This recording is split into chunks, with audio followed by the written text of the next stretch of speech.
Hello there, YouTubers. It's Nelson again with UniTan Aquafarms. We are here actually on a very different project. We've been doing a lot of this kind of like repairing existing systems.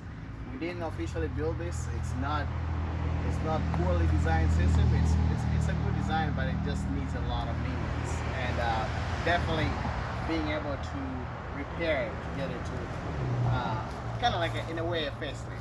So we're just going to show you, this is a before video, of course, and then we'll show you up here an after video, after we're done with this project.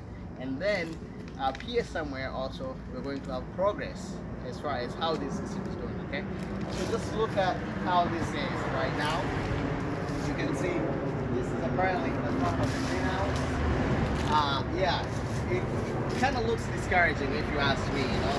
And that's why people don't really want to come here, right? But we are hoping by the time we're done with this, everything will look good and a lot more presentable. So we're gonna bring you inside so you can look and see how everything is looking in here in the greenhouse.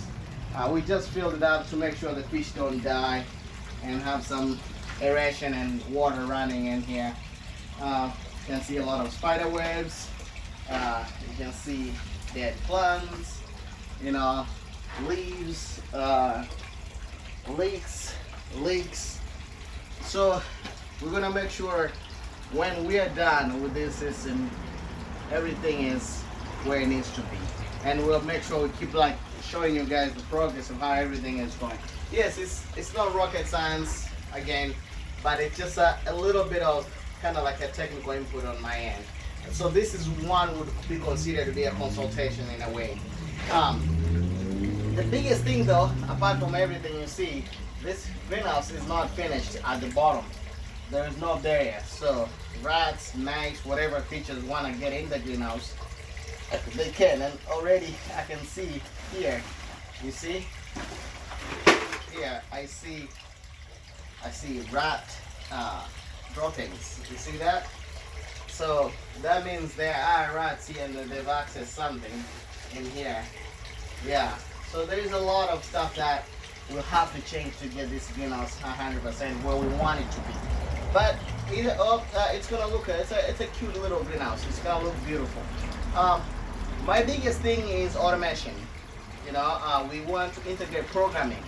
We want to make sure software is implemented in this system. So everything is gonna be remote sensing. Pretty much we're gonna have an Android interface that's going to tell us the pH levels, EC level, temperatures, and then we can actually dose the system remotely using the phone. So that is an application that I work right now. I'm working on right now, both for this system and the system at the Hacker Lab in Rockland, if you guys have seen that one. And we'll have a simple web page that's everything can get logged in, so you guys can also create an account and check the health for your system, you know. So that's the ideal plan as far as automation in aquaponics. So you can see like bulky things that I usually don't like. We're gonna leave that there the way it is already, but just to repair it and give it a facelift. Yeah, apart from that, you know, you guys just look forward to progress. Thank you again for subscribing, share, like, and everything that you guys have been doing, and your support, of course, watching my videos. We're gonna have to upload a lot more videos than we have. So sorry for taking a long break like I have, but more videos are coming. So we have this and we have 2 more projects coming up. Thank you again. See you next time.